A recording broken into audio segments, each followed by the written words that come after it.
Good afternoon. Leroy Williams, um, Alabama native, Marine Corps veteran, retired Master Gunnery Sergeant, served 23 and a half years, and I was a 7242 Air Support Operations Operator. So let's get right to the questions.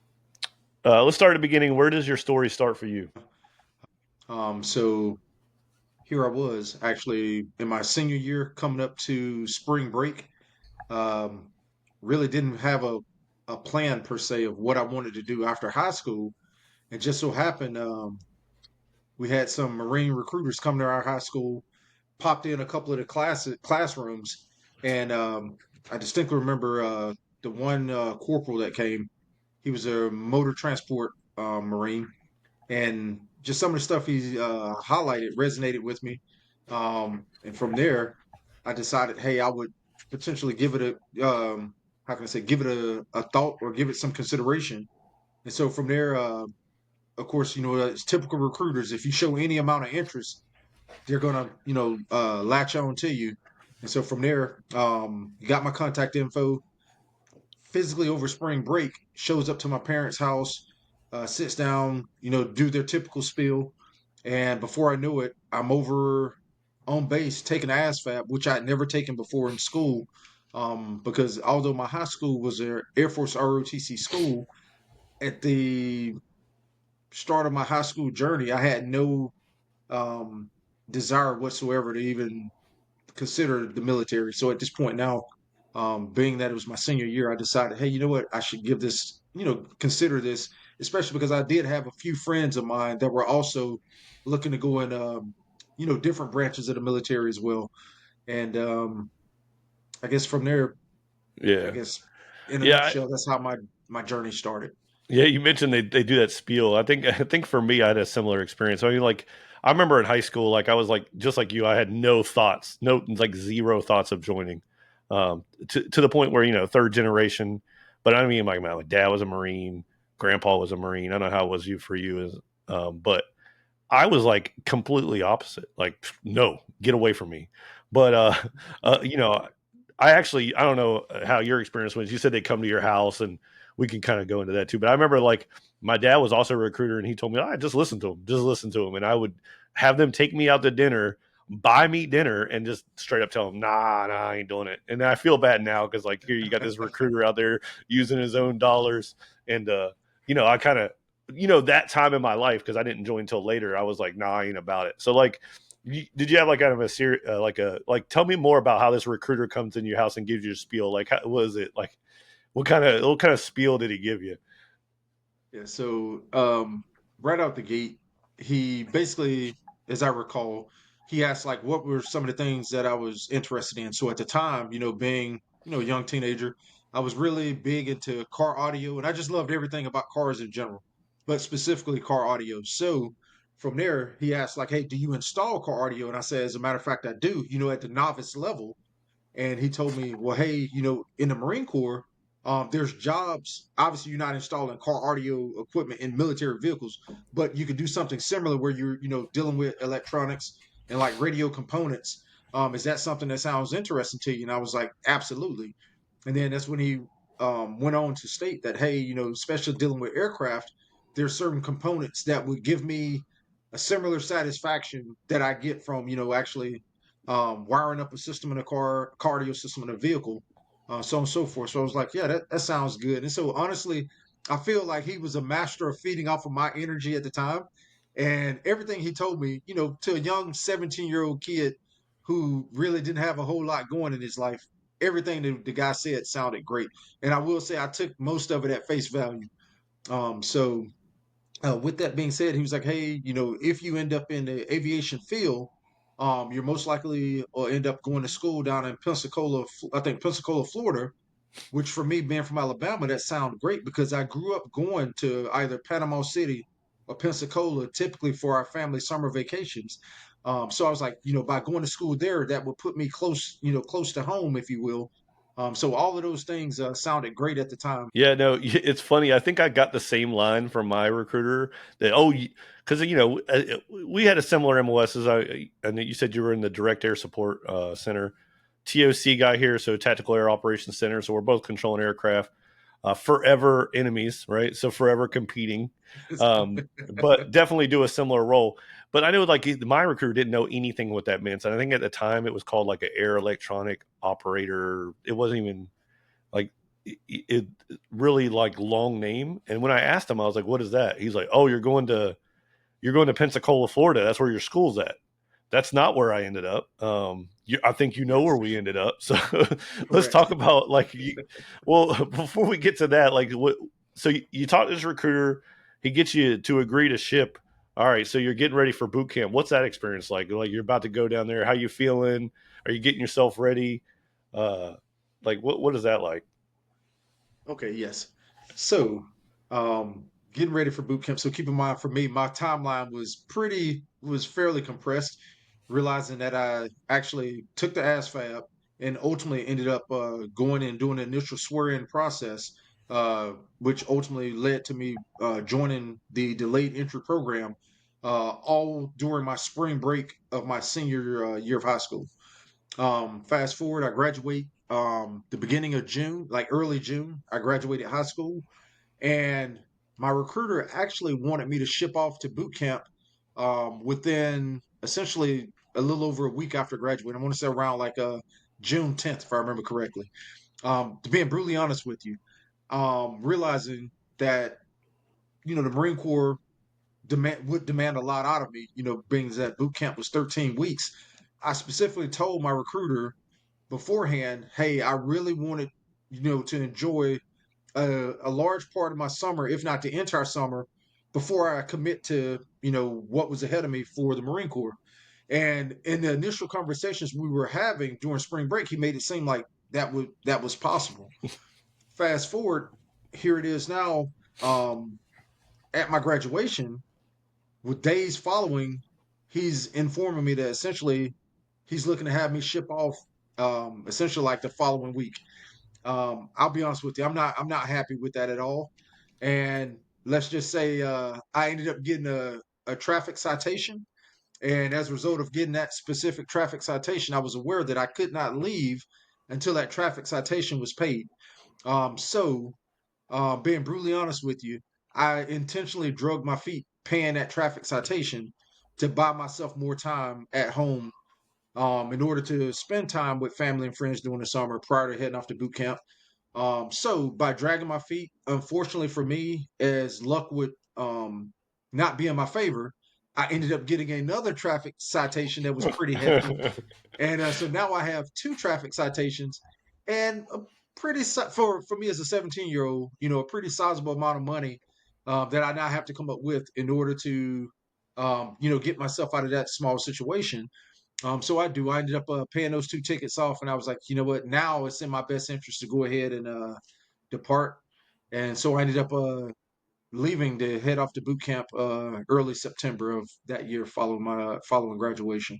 It's funny. I think, and again, I think I had some inside baseball knowledge because, like I said, my dad was a recruiter. So I think, same thing for me. But mind you, I didn't decide to join out of high school like you. I think I ended up signing up when I was like 21 or 22. I was full Okay. time working at Staples. I, went across the street, took the ASVAB, the little practice ASVAB they have you take, did pretty well on it. And then I was like, yeah, no, I want to join. And like I met all the check boxes. So I was like, they're perfect, like not a high school student, you know, not all these issues, right? And but then they're like, oh, when do you want to ship? Same thing as you. It was like beginning of the summer. I want to say it was like May or June. And I was like, well, I want to party a little bit, before I go Yes. because I'm aware that it's going to be I'm aware that it's going to be like a lifelong commitment at this point. So I think I decided to ship in July, but come July, I still wasn't ready to go. I hadn't sowed all my roots, as one would say. And I Yes. remember telling my recruiter, "Yeah, no, I don't think I'm going to ship today." And he losing his mind. He's like, "Yeah, well, you have to. You signed a contract." I was like, "Dog." Again, inside baseball. I was like, "Hey, man, my dad says you don't own me until my feet are on them yellow footprints." So sorry, I'm gonna stay. I was such a, and looking back, I was such a, mm, I was a headache. So it's good. It sounds like you were doing your best, but at the same time, kind of pulling your punches a little bit too.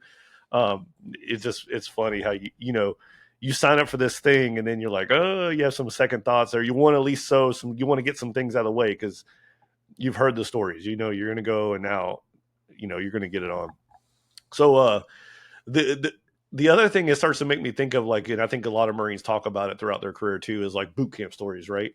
And I don't want you to tell all your boot camp stories, but I think one of the funniest things is like, and we could probably all experience, is like there's got to be like one, mind you, keep in mind this is going to be recorded, but one juicy, funny story that just had you rolling at boot camp where you don't really expect that things are going to be funny. Is that something you'd want to share? Sure. Um, okay. Yeah. So for me, reflecting back, I would say probably by far one of the funniest stories that I recall from my boot camp experience was we had one of the recruits in our platoon.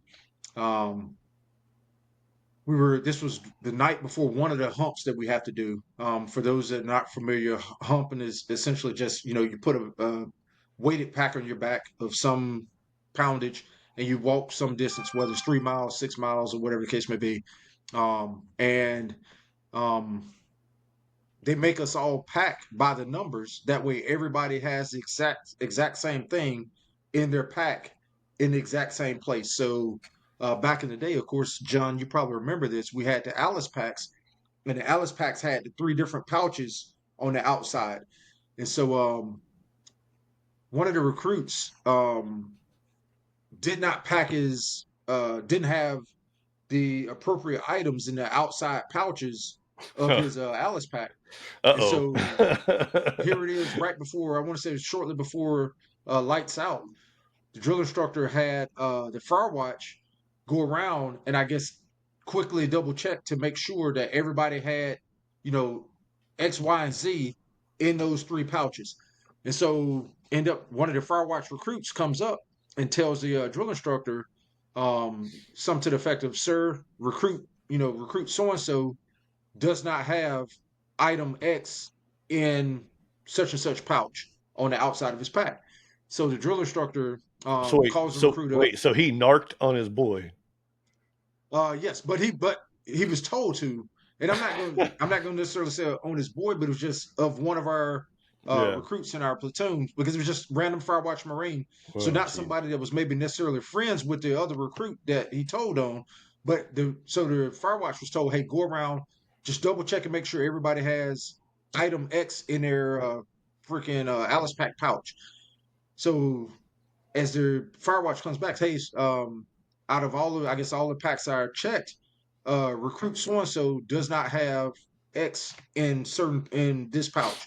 So the drill instructor says, all right, good to go. Basically, like, hey, um, since you're missing an item out of your pack, we're just gonna have to put another item in your pack. That way, your pack is the same as everybody else's. So they have these huge like boulder things that are like rocks that are used to hold the head door open with a restroom. Oh Um, yeah. and they ended up making this kid take this huge like rock, like baby boulder looking thing, and Yeah. shove that into the main portion of his pack to make up for the missing item, so that way his pack was the same weight as everybody else's. And it was hilarious because this dang rock was huge, and and clearly the item that he was missing from the outside of his pouch on his Alice pack was nowhere near the weight of that rock that they made him shove in his pack. And of course, the next day on the hike, he looked like he was in the hurt locker as a Yeah. result of having that extra weight compared to everybody else. I always feel like, and I think just you could probably say the same thing. We had drill instructor buddies as we served. I always feel like they purposely, like, it could have been twofold, right? Because like they go and tell this fire watch guy, "Hey, go and see who doesn't have this item." But you know that the drill instructor probably already went and took the item out of some packs because they would. It's twofold. They want to see if they report back what they find, and two, like, so if they don't report correctly, they got this fire watch for misreporting, right? But if they do, now you got this kid that's going to be carrying around this rock. And again, I could be wrong, but to me, it seemed like they were always playing these little games just to see how we would react.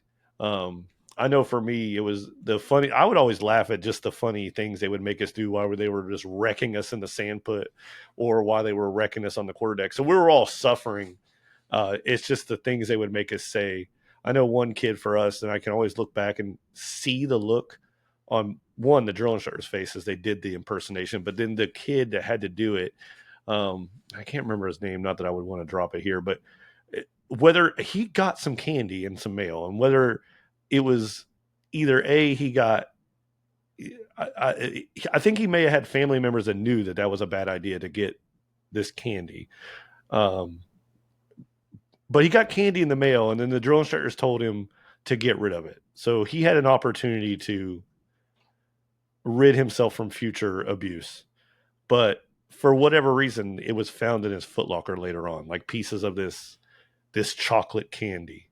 And of course, they get the kid with the footlocker, and then his bunk mate, right? And then they get the guys around him because we're all aware of it. So we're all getting like extra PT on the quarter deck. And I remember they're telling this kid to like he didn't have to PT though because he it was his candy, but he had to stand there and rub his belly and go, I love candy. Tastes so good. And we're just getting just wrecked. And this kid's just rubbing his belly going, I love candy. And the whole thing just seemed, I mean, I wasn't laughing about it too much at the time. But looking back, I'm just like, this has got to be so entertaining. So just Yes. funny. Kind of like the PG stories right there. Obviously, I'm sure we could tell more. I don't want to go down that rabbit hole though, but Right, right. the Yes. boot camp stories are always going to be things we look back on, and that's how we were molded. But I think the to me it was really just a way to learn, and I'm going to ask you the question too, but it was really a way to learn to live and get along with people that you didn't grow up with. And also work together as a team, because like that's kind of like Absolutely. we're coming from different backgrounds, different ages, different religions, um, you know all those things, and we're supposed to be a one solid unit at the end, working together, following orders, like a reimagining of our brain. um, and hopefully they do Absolutely. a good job of it, right? So that's kind of like Yes. that remolding. At least that's how the Marine Corps perspective. What did you get from it? Well, like what were the big lessons you learned from your now birth into the Marine Corps? Absolutely, man.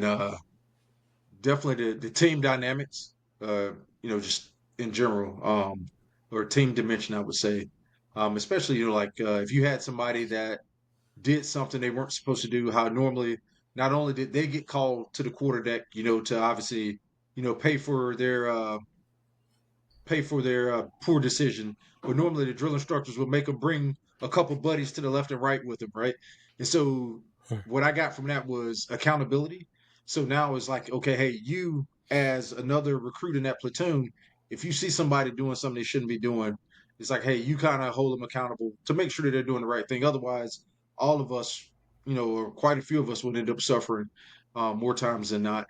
Um, I definitely saw the bond, the brotherhood, um, the discipline was definitely key because you got to realize like some people, all of us, coming from different walks of life, um, we all experience some type of discipline right from wrong, growing up, underneath our parents or whoever raised us, some maybe a little bit more than others. And so ultimately, I feel like, as you alluded to, boot camp just essentially level set everybody to kind of view things through a certain lens, to do things a certain way, to respond a certain way, so on and so forth.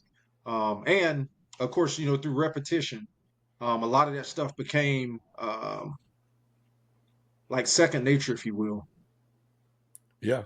So what do you think was your biggest adjustment? So like now you're in there. You've made it through you made it through it all. You're getting out. You're getting out to the fleet. But obviously, we had to make huge adjustments in our life. What do you think was your biggest struggle? Like, what was your biggest adjustment from you know Leroy coming out of high school, and now you're a Marine? Thinking on this one because so I'll come back to the question, but like for me, um decently, like I ate pretty good prior to joining, and so with that, like weight was not an issue.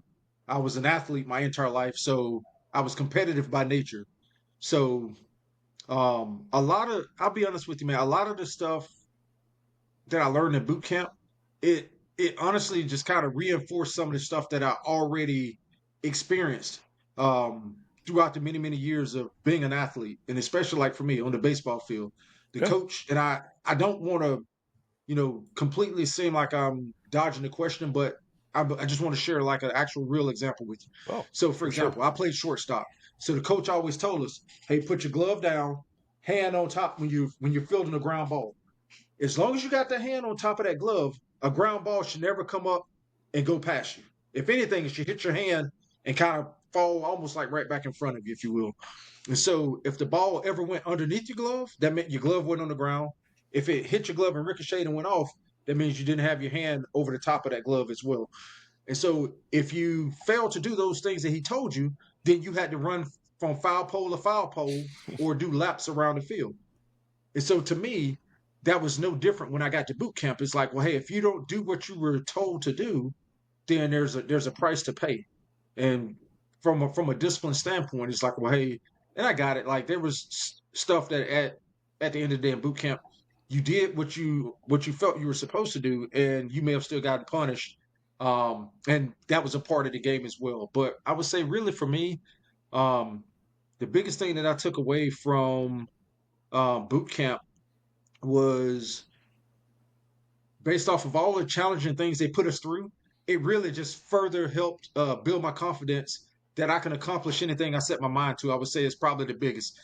And from even just going through the crucible, all the stuff that we did over the course of those last few hours to actually get through the crucible, that was pretty demanding for most, especially depending on where they grew up and what they ended up, what they did before. Um, but yeah, for me, it was the brotherhood, the sisterhood, um, and just the whole really belonging to something that was held in such high regard. I would say that was the biggest thing for me. Because like honestly, I could have very well ended up in the Air Force, the Army, or the Navy. But and I don't want to sit here and sound like a bumper sticker by saying, oh, it was a uniform, but the Marine Corps uniform was one of them. Just the fact of like the moment that you mentioned, oh, I'm going to the Marine Corps, most people like, why are you going there? What? Why not the Army, the Navy? And I'm like, why not the Marine Corps? It was like, and most people shake their head. And so it truly brought real life meaning to the few and the proud, as we know was one of the many slogans over the years. So it was just all of those things, and really for me, I never been the guy to shy away from a challenge. And so if you tell me, hey, well, this is the hardest one to go through or the most challenging one, okay, I'll attempt it. And of course, as going through boot camp, it just further gave me that confidence that I could accomplish anything really that I set my mind and my body to, if you will. Yeah, that's awesome. No, yeah, I think I did it because, yeah, same thing. I had family members like when I did decide to like, okay, I'm going to join the military now.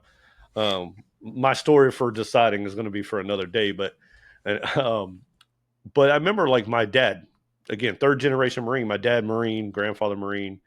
My dad, like you would think out of Awesome. his mouth, it's going to be a Marine, right? And he's like, join the Air Force, and I'm like, okay.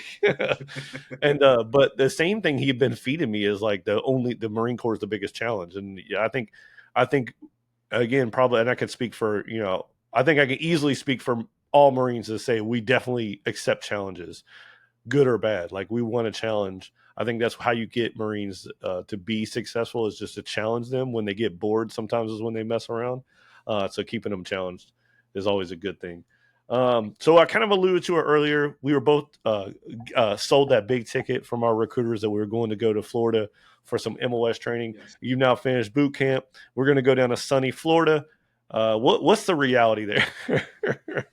Okay, yes. So I'm glad you asked that question. So of course, like you and I, once we finished boot camp, we end up going to MCT Marine Combat Oh Training. yeah, yeah. And once we graduate, I'm there in North Carolina at the time for MCT, and they're getting everybody, or actually, they're announcing to everybody where they're heading for MOS school.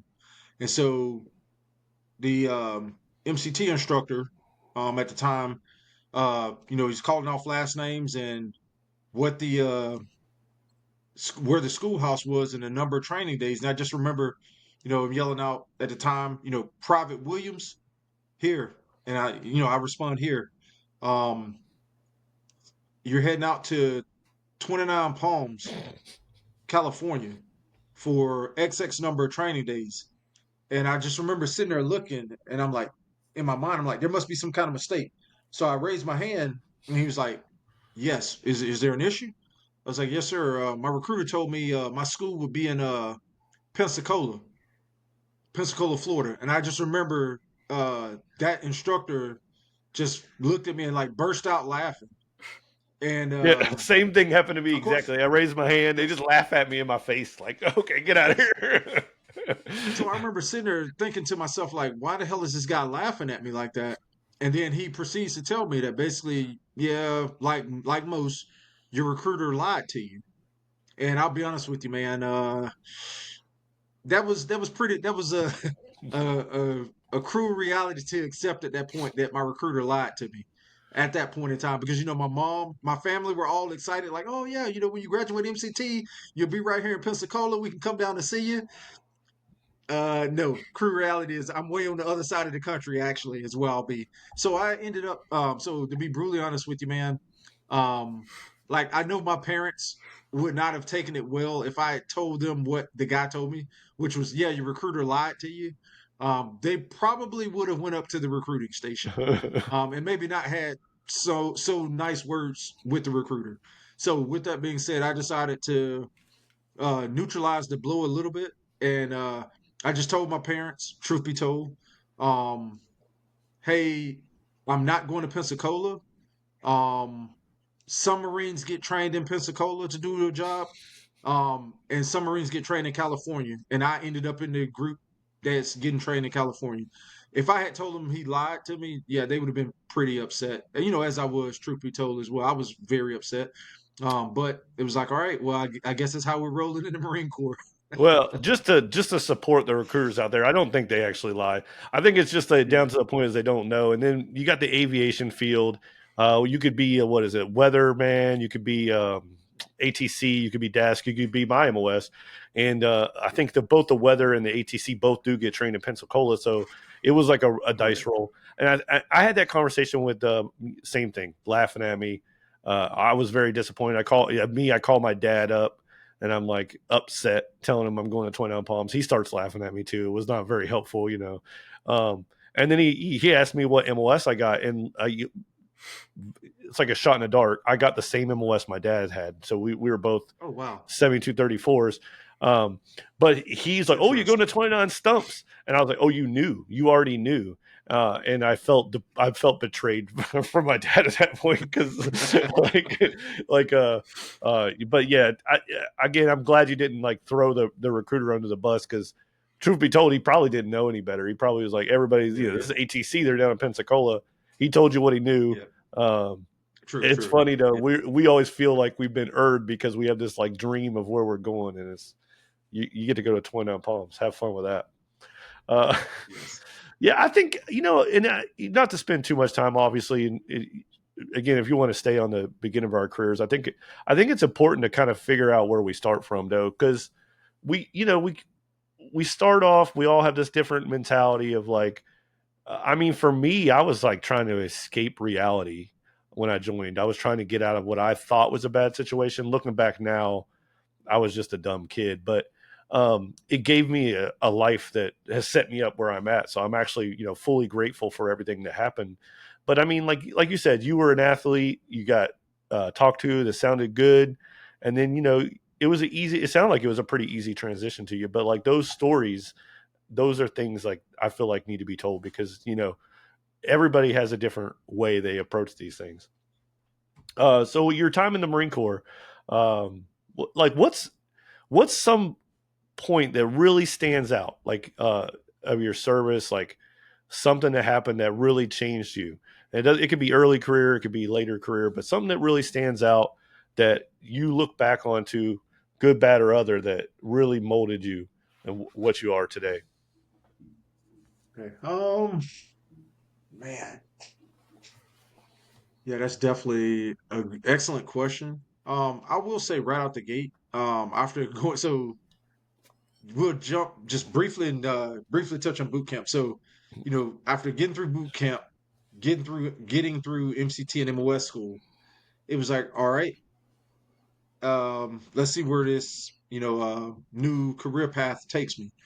And I'll be honest with you, I still was kind of having mixed feelings about the Marine Corps, truth be told. Um, asking myself, did I make the right decision? And, and it was just some of the stuff that we experienced in 29 Palms, and I'll just throw one out there as an example, raking sand. Oh, That, that's really, I'm like, did you ever cut grass in my with mind, scissors? yes. I'm like, I don't necessarily know what I got myself into. And so that's where I say I really start to question. And not that anything bad happened to me. I go in and throw a disclaimer right now. Nothing bad happened to me. It was just some of the stuff to me didn't necessarily align and make sense to me. And it made me question. So anyway, fast forward, right out of the schoolhouse, I allowed some of the instructors, based off of some of their amazing stories that they shared with me, convinced me that it was a great idea to go overseas for my very first tour of duty. And so I, threw that in the hat, and decided that, hey, I would like to go to Okinawa, Japan as my first duty station. And of course, I get there, and unfortunately, within about what 5 weeks of me getting on island, a tragic event known as September 11th happened. Um, so from there, that started a whole whirlwind of events thereafter. But my whole point in bringing the Okinawa piece up was I got there, hit the ground running, got to go some amazing places both on the island of Okinawa. Within what 2.5 months of being there, I found myself in Korea. So now a completely different country that a guy, semi-country like guy from Alabama never expected to be in, in different parts of Asia. So here it is now. I've now gotten to experience two countries within my first 4 months of being in the fleet, if you will, outside of the schoolhouse training pipeline. So I go to Korea essentially the entire month of November, coming into early December. I get back, and then I find myself on what's called the Marine Expeditionary Unit, the 31st MEU, and so now I'm on ship for a few months, and then while serving time on ship, I got to go visit Thailand, Singapore, Hong Kong, back to Korea again, and then also a sacred place for the Marine Corps, Iwo Jima. And so getting to see and experience all of these different things. And keep in mind, this was all within a little bit less than a year because I got on the island of Okinawa late July of 2001, and I left in July of '02. So within that 1 year's time, I'd been to multiple countries, experienced all kinds of just phenomenal, fun things that I never imagined in life that I would see and experience. And honestly, that set me up for success to where I wanted to see what else the Marine Corps had to offer, um, truthfully. And so I will say that's really what kept me around was the fact I was having fun, meeting new people, and everywhere I went, I had a blast. Great food, um, you know, great outings, just phenomenal. And then, of course, the training was fun. Mountain warfare training, getting to, do zip lines, all kinds of stuff. So it was just great. That's awesome, man. Like, yeah, I think you brought up something like, yeah, everybody. It's funny you get to travel. I want that's one of the reasons I was like feeling like I was stuck in a bad place. I wanted to get out and travel, and I did get stationed in Japan for part of my career, um, for a Nice. very short part. But while I was there, I didn't get to travel, and I was like feverishly volunteering to go out there. I did get to see Iraq 4 different times. So I mean, if you have any questions Yes. about like how what Iraq looks like, I got you. You know, like Yeah. it's not beautiful Iwo Jima or Korea or anything like that. It looks a lot like where I live now, to be honest with you. So I must have Yes. really liked it. Um, But no, that's awesome, dude. Yeah, I think that's really cool. That'll definitely change you, especially you join, you don't know where you're going, and you get to experience really everything. You get to experience life and see different cultures, and you get an appreciation for things. Um, Absolutely. so that's awesome, dude. So like going more on that, you mentioned mountain warfare. Tell me more. I didn't get to experience that. Like I'm sure that's a pretty interesting thing. So what kind of things are you doing with mountain warfare? Okay, yes. Um, so when we actually did mountain warfare training, we actually got to train with the South Korean, what they call ROK Marines, Republic of Korea Marines. And I will tell you, man, from my memories of that training, they train very, very hard. For example, um, they actually go up this mountainside, and one of the things they would do is would rappel with like essentially another person, or I guess a simulated dummy simulating a person coming down the side of a mountain. And it was one of the coolest things to ever see. So as you're sitting there looking at them, it looks as if they're running down the face of the mountain because of the way that they That's actually some like rappel. Mission Impossible stuff right there. Yes, yes, literally, that's exactly what it looks like. For us, we didn't actually come down the mountain face. They did. However, some of the other stuff that they had us do is they taught us how to actually. So in this particular range space, which was kind of odd because it came across this major highway, like expressway, where there's live cars coming. They had what's called a three rope bridge. So you have, two ropes that are probably about maybe armpit level, and then you got one rope underneath your feet. And so they teach you how to cross a three rope bridge, a two rope bridge where you have one rope above, one rope beneath, obviously underneath your feet. And then eventually you get to where you have to do a single rope bridge. And that's where you actually have to learn to balance and slide either on top or underneath. There was this other one where there was like you go up this mountainside and they bring you out to this thing that they call essentially, I recall them calling it the hell hole. And so when you looked at it, it resembled a skid off of a helicopter. You walk out on this very rickety bridge, and once you get out there, same way, for us, as you recall, when we do rappelling, our brake was kind of back by our backside, right? For Yeah. them, because of the style they do, which is Aussie, I guess they refer to it as Aussie style rappelling, aka like Mission Impossible, your brake is here. So as you're standing there at the end of this on this round bar that looks like a dang skid off of a helicopter, they tell you, all right, basically you go into the 90. So when I put my hand out like so, if I'm standing on this skid, I'm now leaning and I'm looking straight down at the ground. And then when they tell me go, I just take my arm and fling it out like so. And I'm literally like falling down almost as if I had just, jumped out of a plane, parachuting down. No thanks. And as you get down close to the ground, you just bring your arm back in with your rope and and at this point now it stands you back upright. And then you just take it and then drop down and hit the ground. So we got to do all of that stuff with the Rock Marines, but they train very intense. But Man, nonetheless, it was all fun stuff. that sounds like as somebody who's a avid person that's scared of heights, that's one of my biggest fears. I would Yes. I don't know if I could stop myself. I'd be screaming and wailing and waving my arms all over the place. They're like, well, some train, some don't, right? Some fall. Like, I don't know. That's pretty awesome, man. Oh yeah. So man, this is awesome. I might have to do more episodes with you because it sounds like we have a lot of stuff to do. But I do want to hit some other points too because uh, biggest things to go on, right? So like, why are we having this conversation? I think it's important to capture like all these great things, but also like, I also note that, man, you achieved like the top of the pinnacle for, somebody in your MOS, master gunnery sergeant, E9, well decorated. And that's all through your hard work. I'm sure you could, obviously the Marines that were under your charge helped you get there as well.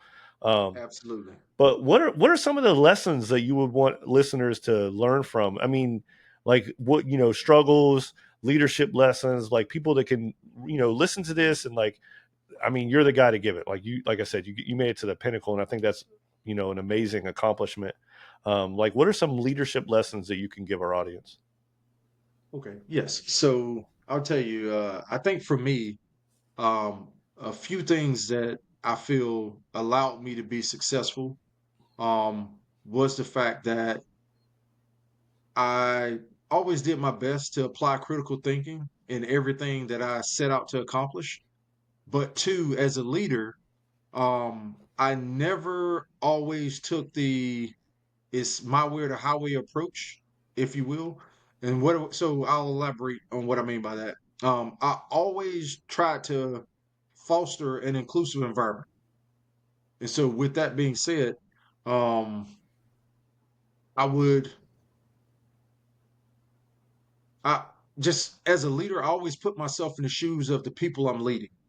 Because once again, I reflect back to what it was like for me as that young Marine looking up to my leadership and asking certain questions. And I'll tell you, man, for example, I never forget when I first got to my first duty station in Okinawa, they were doing what was called a DAS drill, Direct Air Support Center drill, like a rehearsal. And I get there and they say, hey, you're gonna sit on a crew and do a thing, right? In the system. But you have to do a crew brief. And if I recall coming out of schoolhouse, I don't recall us being taught anything about an actual crew brief. So they hand me this thing that I now know as a desk pocket checklist and tell me, hey, your crew brief should actually follow this format. So I take this pocket checklist thing and I start jotting down notes to actually try to compile this crew brief. So I go over to a more senior Marine, my one of my NCOs who's a corporal, and I say, hey, this is my corporal, this is my stab at the crew brief. Like, hey, am I on target? What critique points you have for me? So he left me with the impression my brief was good, or that at a minimum it met some level of standard. So as the um, excuse me, as the exercise is preparing to kick off, I stand up to execute my crew brief. Inside the actual tent as well at the time was the operations officer, um, which was a major. And so as I'm done briefing my crew brief, the major he's standing there, he goes, PFC Williams? I was like, yes, sir. And he tells me almost verbatim, he said, after sitting here listening to your crew brief, I'm absolutely convinced you have no idea what the hell you're doing. And so, and mind you, I'm brand new to this unit. I've been on island now for like maybe a whopping 2 weeks in Okinawa. So I felt about this big. And so, honestly, man, I told myself that I never wanted anybody to go through that, at least under my watch. And so, for those reasons, I always tried to give, solid advice, and then two, um, make myself available to help everybody I came in contact with in some way, shape, form, or fashion, whether it's through advice or reviewing something for them, or even in this case having them rehearse the crew brief with me, or whatever the case may be. And that included both the officers and the enlisted throughout my time in. But really, for me, um, I guess getting back to the brass root of your question, um, being just one, treating everybody um, as humans, um, or just not forgetting the human element. I guess when dealing with people, even for the ones that maybe got in trouble, whatever the case may be, I always did my best to not lose sight of the human element. Um, and really, for me, it was all about just genuinely trying to help everybody I came in contact with, man. That's the biggest key to success, I would say. Like, I was never a selfish dude. If I knew something, I was more than happy to share the information. Um, and I would say most people that know me will tell you, like, yeah, man, like I would bend over backwards. I always made time.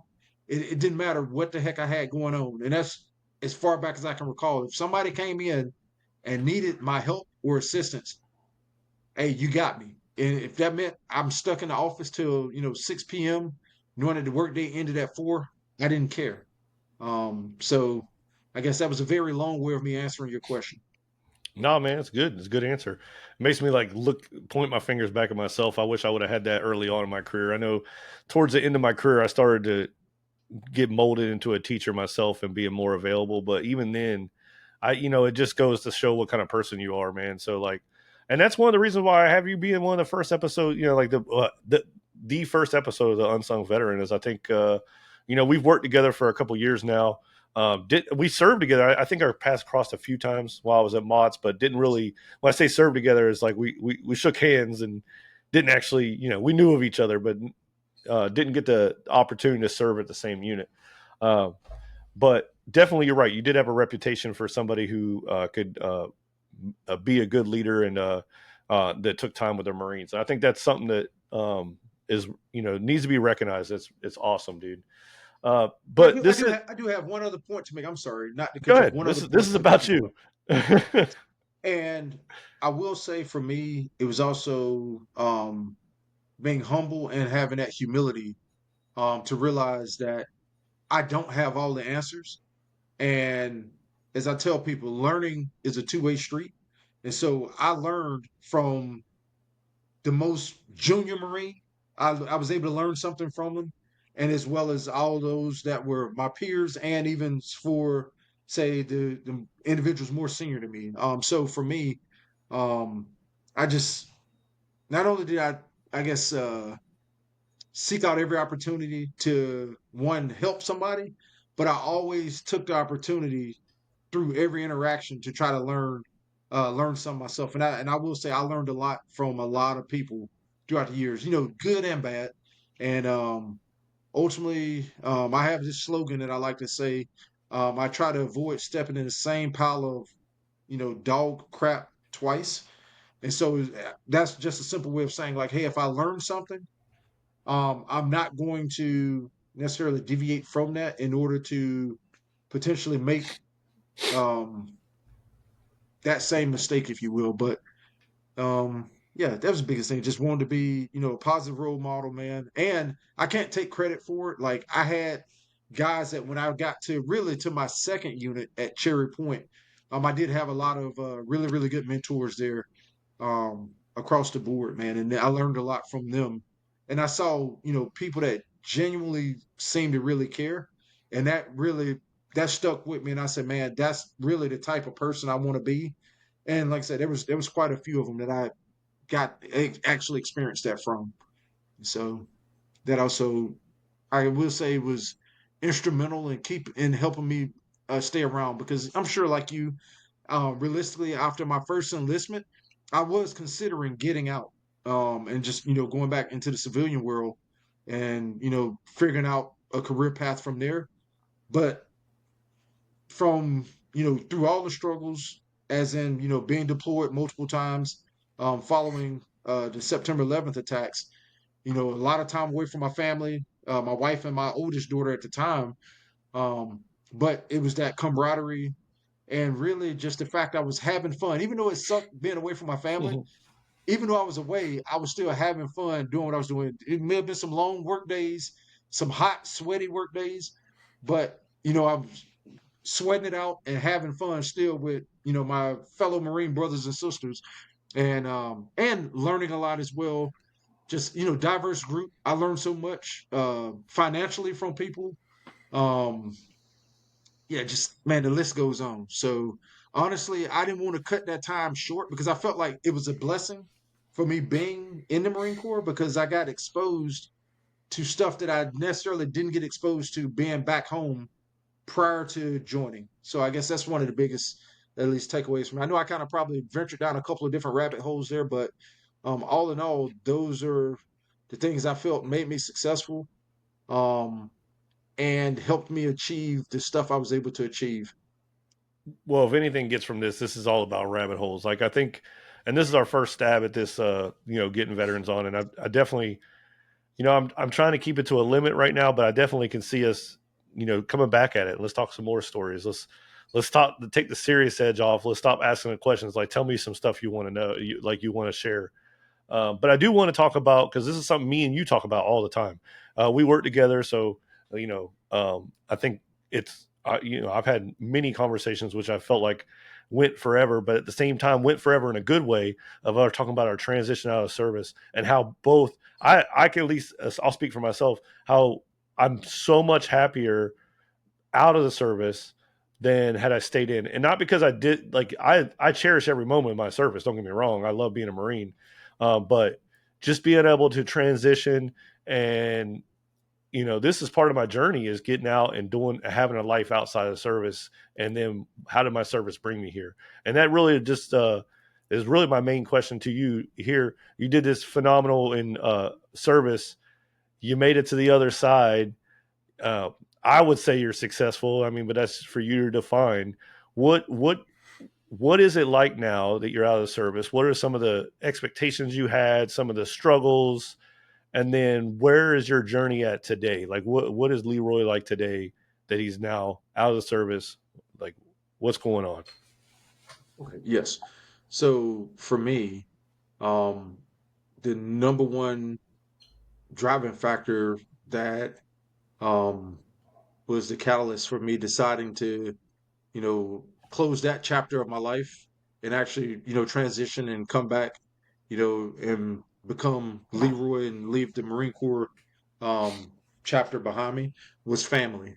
Because, just throughout the years, man, I saw so many families that ended up um,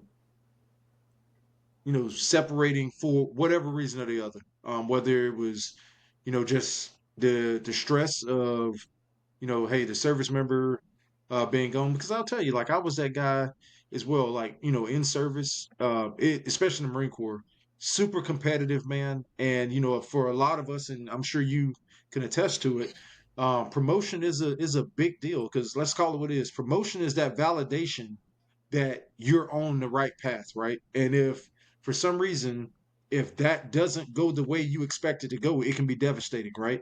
So for a lot of us, um, you know, the Marine Corps day-to-day grind was number one in our life. And sometimes the family may have been maybe secondary, or maybe not even secondary, maybe further down the list. And I will say I was guilty of that to where it was the Marine Corps, Marine Corps, Marine Corps. And it's like, well, I have a wife, I have kids. At some point, I will, get to them, or even not even get to them. I would be so exhausted at times to where, actual the relationship, between my wife and I may not have been on the best terms. My, relationship with my kids may not have been on the best terms. And so for me, um, it was to it was time for me to leave so that I could make up for a lot of the lost time with my wife and my kids, truth be told. And it did. The Marine Corps did. It provided a phenomenal way of life for us. My kids, schooling, they learned a lot. They got to experience a lot, diverse, going to school in Japan. Um, just so like a whole lot of things came out of it. Like for us as a family, very diverse as far as the types of cuisine we like. We eat just about anywhere. It don't matter, man. Like Korean, German, like we eat it all. But prior and like for me, prior to joining, I stuck to like only the typical American cuisines, right? So for that, I'm forever in debt and grateful, thankful. But for me, it was a very easy decision. I pondered, and the reason I said it was easy is because I did have a very great network of Marine retirees in my current area here in Virginia, and they sat me down and they said, "Hey, look, man, just make sure that you get your degree before you get out. If you don't already have one, get your bachelor's degree. Network, and just they gave me a long laundry list of things to make sure that I accomplished prior to coming out. And they was like, "Hey, you can come out without these things, but just know it may make your journey on the outside, a little bit more challenging without completing these things." So I did. I had a very robust network of different perspectives from a lot of people that really genuinely gave a crap. And and honestly, and you know it, man. The Marine Corps is like one big family, man. Like I don't have to know you, but just the simple fact that we have that bond and relationship, like I know this person has my back and I have their back. And it does make it hard to walk away from that. Especially for my last assignment at TCOM, because we really were like a brotherhood in that building. All of us. And like every morning we show up to work, we probably spend about maybe the first 15 to 20 minutes just kind of sitting here like we're doing now, just shooting the breeze, catching up with each other. And then we finally start getting some work done. So that transition, I will say, was hard in that regard. And kind of getting back to the question, because now, I'm at home, I'm job searching, doing resumes, but that brotherhood that I had, for the last, 2 years, actually 3 years prior to me retiring, um, that kind of faded into the background. And like, yes, I'm still in contact with those guys, still on group texts. They still invite me out to go to Top Golf with them and luncheons and stuff like that.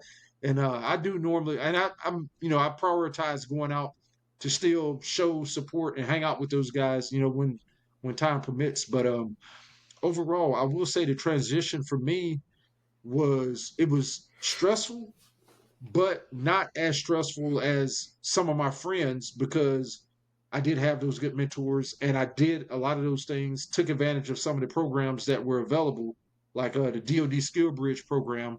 And as a result of doing that, it also helped ease the transition to ultimately land us working together now as a result. So really, it was just taking advantage, man, of all of the different um,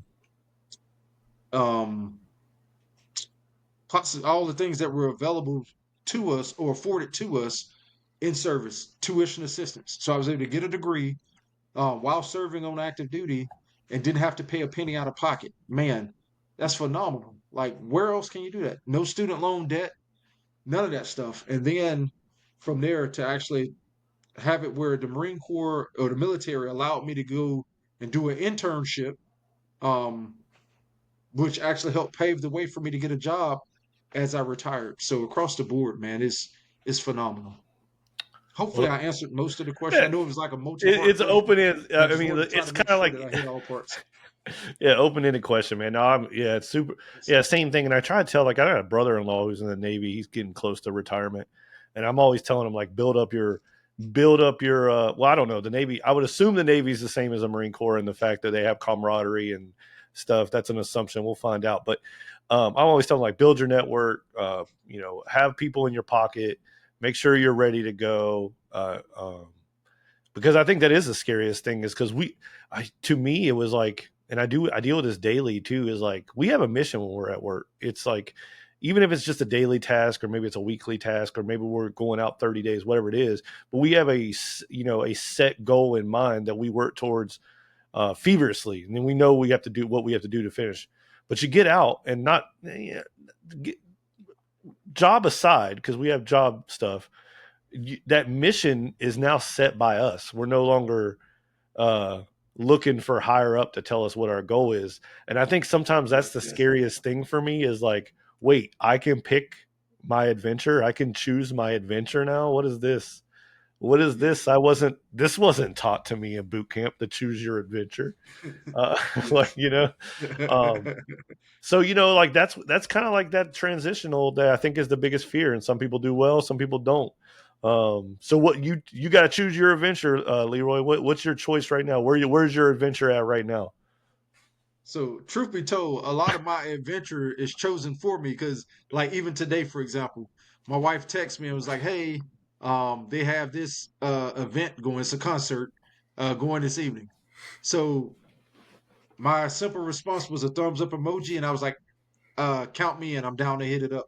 So that's really what a lot of that boils down to. Whereas to before, oftentimes a lot of the us time was put back burner for more pressing matters. But now, to your point, now I get to decide what the pressing matters are now. And so realistically, that's the biggest thing now is trying to keep that fire going with both me and the wife and even the kids. Like randomly now I enjoy just grabbing one of my daughters or both of my daughters, and literally we call it daddy daughter date, and we go out somewhere. I had to go do some fun, go get something to eat, and guess what, mama, you can't come because when me and you go out, the kids don't come, so, and then there's things that we do as a family where, okay, it's Yeah. my wife and both of the girls. Um, so yeah, man, I just enjoy doing all that stuff. Really just having the time to do that stuff, which a lot of times got infringed upon because of things like duty and all kinds of other stuff that we dealt with in the Marine Corps, right? So it's like now to your point, it's like, oh crap, I'm I now get to call all the shots of what I do and where I go. And to your point, Yeah. it's like, man, they didn't train us for that. So Yeah. yeah, No, I so it think I is. think you just alluded to it earlier. You said family. So your adventure is Yes. be there for the family. That's awesome, dude. And I think that's all we all. Again, I'm gonna speak for me too. Like, I'm trying to get there. I got a lot of demons too. Sometimes I wrestle with, but yeah, just family, doing stuff with the family, enjoying some downtime. All right, so just kind of, I got some closing questions, so we just can wrap this thing out. But what would you want your family or the next generation to remember about your service? And again, I know we just covered we covered like the very service level, but like just if you want to like wrap this up, is there something you want your family to remember about you and your service?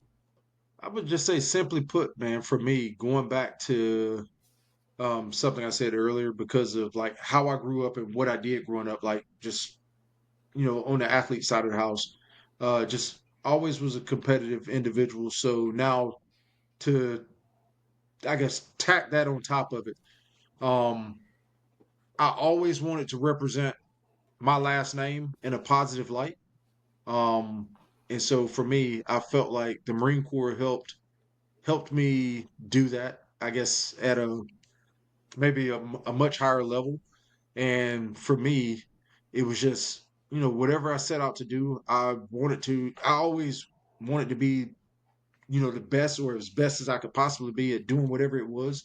And really, for me, not coming from a huge military family oriented background, which like, hearing you say for in your case being third generation Marine, man, that's awesome. Like for me, I'm essentially carving that path for whatever generation further down the road. Like my grandfather on my dad's side, so my paternal grandfather served in the Navy. I have a couple of cousins that served in various branches, mostly Air Force. I think Air Force, maybe, yep, actually Air Force, Navy. But even sitting here just racking my brain, I think the first Marine in the family that I can think of. um, so definitely great knowing that. And then two, hopefully, it encourages some of my other family members, and there's a few that have reached out, even recently, and are considering it. And I ask, like, why are you considering? Like, go. And then I share with them the rationale for why I'm telling them they should go. Because, like, for me, man, it just simply put, the Marine Corps helped me mature. um, I would say it truly made a man out of me. And then just the lifelong friendships that I've gained um, throughout my years of service, man. A lot of those guys that I met in the early 2000s, I'm still like very close friends with. Talk to them like a weekly basis. Um, what else? Just the wealth of knowledge that I gained over the 20 plus years of being in our profession, man. Like I can't even quantify it. So there's way more advantages and pros than there are disadvantages or negatives. Is the best way I can put it, man. All right, so the next thing Yes. I got is I'm going to use you as kind of like a recruiting board. If you could know anybody someone that you serve that that has also served that deserves recognition that would um, maybe enjoy a podcast like this. And it's not something you got to share on here. You can send me an email, like shoot it as well. But really, it's just to get that story forward because I think we all come from different paths. We all have a different story to tell. And like I said from the beginning, this project isn't really a set. This is what we're going to talk about. This is what we're going to do. This is whatever. It's whatever the person I'm interviewing wants to share. And again, you keep saying, "Oh, I went on this tangent." That's the idea. Like, what do you want to share? My Yes. questions are here to kind of drive conversation. But if you want to share something else, share something else. This is about you, and that's why I think at a service level, this is the first one, and I thank you for being really my guinea pig. I think you did a phenomenal job. I think this met really my intent. But I think what it did is open up a lot more of like conversations down the road with me and you. I know we're working together, and then see how this project goes. But again, if you know somebody that served, deserves recognition, or even if they just need their story told, we say deserves recognition, but I think just somebody who served may have a story to tell, and I think that's recognition. But do you have anybody you want to share in mind, or you think it over? Yeah, I got a couple. Of course, one from your MOS, man, that I will say was always a phenomenal mentor to me, Rodney Forte. Okay. So yeah, he's retired 36. And then trying to think who else I would say as well. Yeah, I probably got a few that I would recommend. Probably, of course, So the Jane Yeah, so the Gibbs. good news is when you call them out on this, and if we share the link to this, they're kind of it's like that ice bucket challenge. Now you've been called out, so we put in that competitive nature of like, now you got to do it, Yes. dude. We'll see. Yep. So yeah, definitely Jane Gibbs, and I would say Angel Rodriguez as well. Okay. So yeah, I can get with you offline and get you in contact with those guys as well. But yeah, man, Or, and honestly, hey, thank you because I know when thank you for having me as your guinea pig for your first one. Because I know you obviously when you floated the idea right out the gate, I told you, man, I was a fan of the idea the moment you kind of shared with me what you were thinking, and yeah, it just honestly, man, it seems like one, in my opinion, for the amount of time I've known you, you are a man of many talents. And I can see, like, just through interactions with you, the things that you appear to be passionate about. And I will say, like, this is your calling, among many others. So yeah, so honestly, man, I look forward to seeing where this forum goes in the future. And I know it's only going to elevate and get better, man. Because hey, you're the mastermind, and then you got your son as well in the mix. So like, man, I could see this thing really taking off, man. well, I'm not going to So hype him thank up. you. He's gonna be doing the editing, but I can tell you, I could shoot him towards his YouTube channel. And honestly, I don't mind saying it. Dragon Egg, his YouTube channel. So we'll throw that in there. You can see his editing prowess there. He has a lot of passion doing that. And I'm just trying to do something together, which we didn't even talk about. This is a project between me and my son. Do something together to one, build our bond. Um, Yes. we don't always see eye to eye. We're both stubborn, but we do have a passion for things. And so at the same time, recognize things that I see in people that, sometimes I don't recognize. I want to recognize people, that have served and have something to give back. So again, thank you for your time. Thank you for being our guest. This is the Unsung Veteran. Until next time, and like I said, hopefully you can sit down and have some more talk and go over some other things. So